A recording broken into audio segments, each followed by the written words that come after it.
taong handang gabayan ka sa iyong unang paglalakad. Tulungan ka upang makabangon sa iyong unang pagkakadapa. Proteksyon, pagkalinga, at pagmamahal ang kanilang inilangin, kasabay ng pag-akay sa iyo sa tuwid na landas. Sa unang pagtapak ng iyong mga paa sa paaralan, nakilala mo ang mga taong may tuturing mong kaibigan. Kasi gulang mo sila, kaya't mabilis na palagay ang iyong loob sa kanila.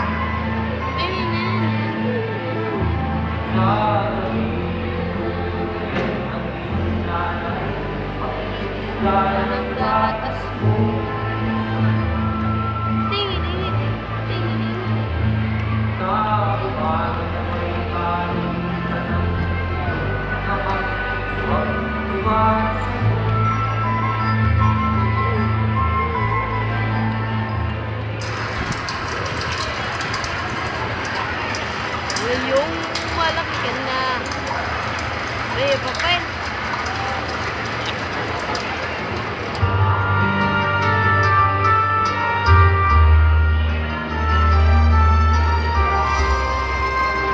Isang natatamang relasyon ang inyong pinagsamahan. Nagturing ng magkakapatid. Ngunit hindi lumaon. Nakilala ng iyong samahan ang bisyo. Bilang kabataan, nagtataka ka sa anong uri ng ginhawa at sarap ang maitutulot nito sa iyong buhay.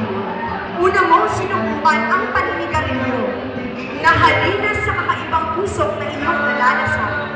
At sa tuwing matatapos ang klase, kasama mo ang iyong kabarkada. Kaya kayo rin ang magkakaklase sa inuman. Sa isang pagtahimik, pinangarap mong mabulit ang mga ito. Hanggang ang pag-aaral mo ay iyong magpapayaan. Hingit sa kaalaman ng iyong mga magulang, ikay lumilipan sa klase upang uminom ang pinigil na ligarilyo. Hindi naglaon, kahit bawal na gamot ay iyong sinubukan. Kakaibang sensasyon ang namadana sa iyong damdamin. Lumhakang na kayo sa abot lang ang maligayang mararamdaman mo sa bawat pagpipigil.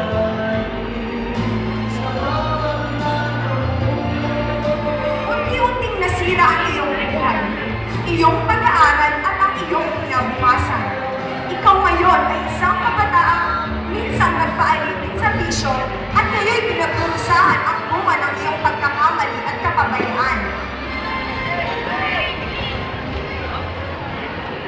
Nag-graduate na. Lagi mo pa. Benar na mo.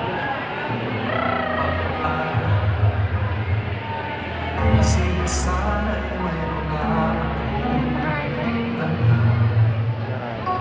naiharap sa'yo. Uy, macho. Sa paligid may pag-iwan. Yaman at katanyagan sa akin ay wala.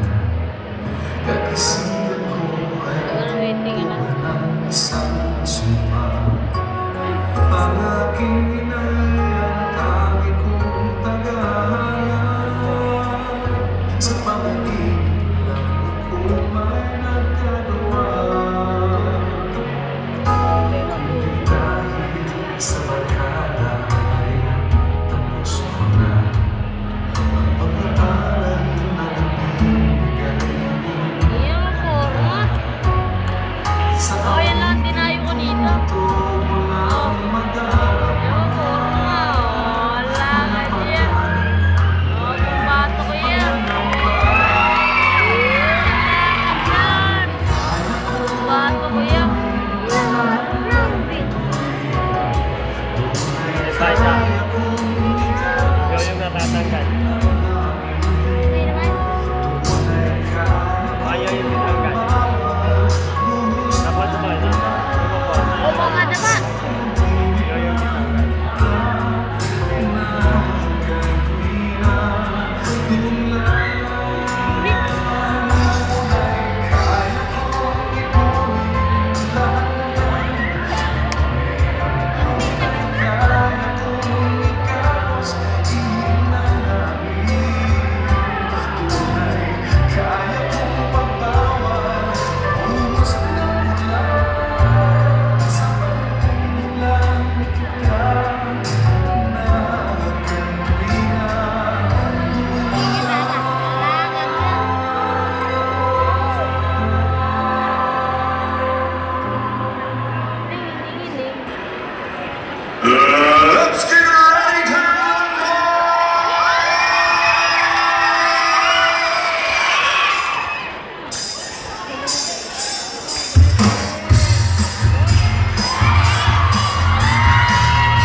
Okay ka